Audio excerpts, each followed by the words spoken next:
Hey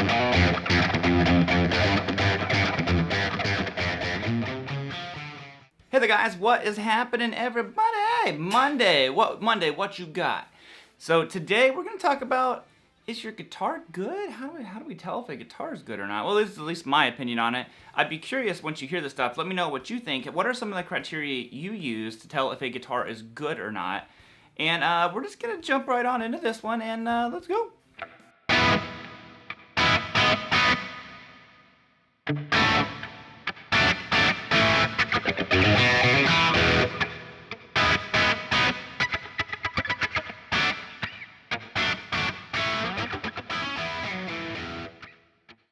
So number one, I think we gotta admit looks are important. Now, a guitar that I don't like the way it looks, like I'm not trying to bash on them, but like headless guitars and stuff like that, that kind of kills it for me right off the bat. You know, I'm like, it makes me not want to play it, because I always say you play things with your eyes first. I guess that's the symbol for eyes. But yeah, so you play things with your eyes first, you know. For me, I'm a very traditional guy. I see like the Telecaster and I'm like, yep, you got me. You went right to my heart and you were like, I got you. I can see a Les Paul, I can see a Strat. You know, a lot of people like the more modern, kind of odd shapes and stuff like that. But for me, my favorite shapes, and not that I don't like other shapes, but the favorite ones are traditional guitars. So that's kind of where it all starts, you know. The making of a good guitar to me is it a shape that resonates with me?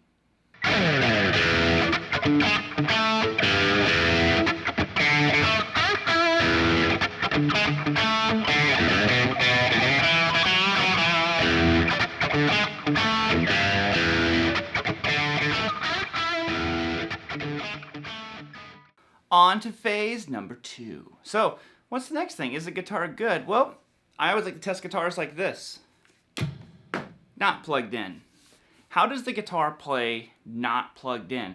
If you have fun playing a guitar that is not plugged in, like you connect with it, you can change pickups, you can do all kinds of stuff, but if you like the guitar itself, without ever even having heard it, odds are you've got yourself a winner. I know, for example, this guitar, my Vintage T, when I took it out of the case and I sat down with it, I was just like, oh. And I played it without, I didn't even think to plug it in. I was just like, wow, you know, I've done this with a few guitars, you know, my Les Paul, like all kinds of stuff, and I just kind of played. And without even realizing, I was like, oh, I'm not even plugged in. And the reason why I mention this is because this happened last night. I sat down to play guitar for a little bit, and I like turned my amp on and all that kind of stuff. And I just sat there and started playing, and I never even plugged in. I played for like 20 minutes. I was just like, oh, what was that lick I was trying to, and, you know, and I just kind of played, and I didn't even realize that I wasn't plugged in. And to me, I was like, you know, that's a sign of a good guitar. It's you're so caught up in playing it. I'm not worried about, is the distortion just right? Is my delay setting? I'm not focused on any of that stuff. I just kind of plug it in, and I play it. And the guitar does all the speaking for itself. And then, you know, obviously amplifying it and playing loud just makes a good guitar even better.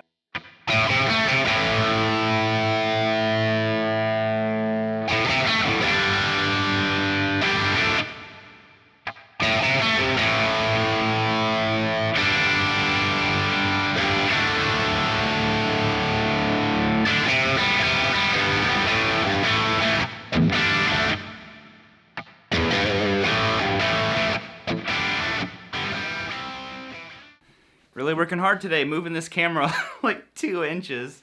So the next thing is, if you're the type of person, you know, most guitarists are, who are either writing music, maybe recording music and stuff like that, is there a guitar that you reach for kind of more than the rest? You know, and for me, the Les Paul is you know, I've done a video about this guitar. I've done lots of videos about this guitar. This is my my favorite guitar that I own, and this is without a doubt. I call it, it's a riff machine. You know, like if I pick this thing up, there are very rare occasions where I pick this thing up and I don't write something, you know? So to me, is it the best sounding guitar in the world? Nope. Is it made of the best woods and all that kind of stuff? Probably not. It's from the 70s. And all these things, I'm like, but does that mean it's not a good guitar? It's like, not at all. It's a great guitar because it inspires me to play. When I want to record something, if I need to do a demo for someone or do a solo for, you know, someone who wants a solo done, this is one of the guitars, if not the guitar, that I grabbed first. And I kind of see where it takes me, and that might pave the way for another guitar, but it has such a significant place in kind of like my arsenal of guitars. I think if it's one that you reach to, you've got yourself a good guitar.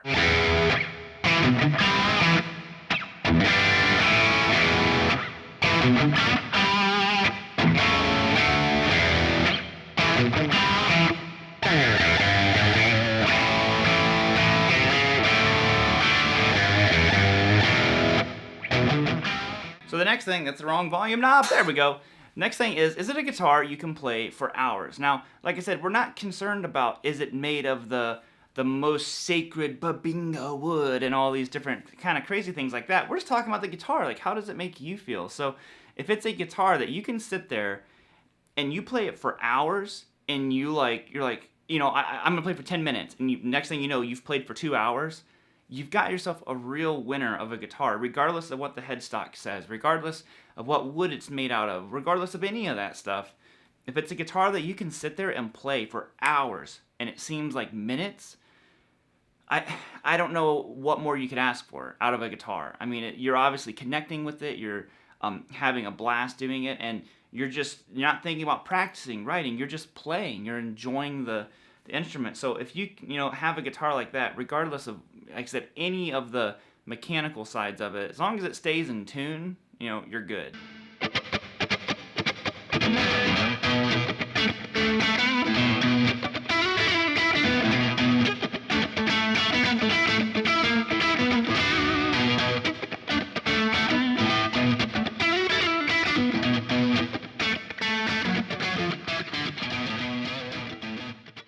I thought we would end with kind of going back to the first one a little bit, but some guitars have this, innate ability to make you want to play them just by looking at them. You love the way they look. Maybe it's an old beat-up guitar. Maybe it's a relic guitar. This is one of the things that I always, I hear a lot of people complain about relic guitars. This USA Oz is relic. I have a few relic guitars.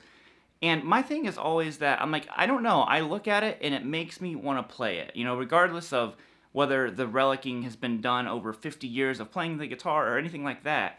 It's if I look at it and it makes me want to play the guitar, then how could it possibly be bad? How could there be anything wrong with that? So, like I said, I look at these guitars and I'm just like, I want to play guitar. It's that instant. They're for one, like I said, it kind of going back to the shape that I like, but just looking at them, whether it's the color of the guitar, stuff like that, like I said, we play it with our eyes first. So to me, like the whole relicking thing and stuff like that, I'm like, all it is like another form of paint, essentially to me, and it makes me want to play the guitar. So I don't feel how that could ever be a bad thing. All right, home diggity dogs, we're gonna bounce on out of here. Let me know what you think makes a good guitar good.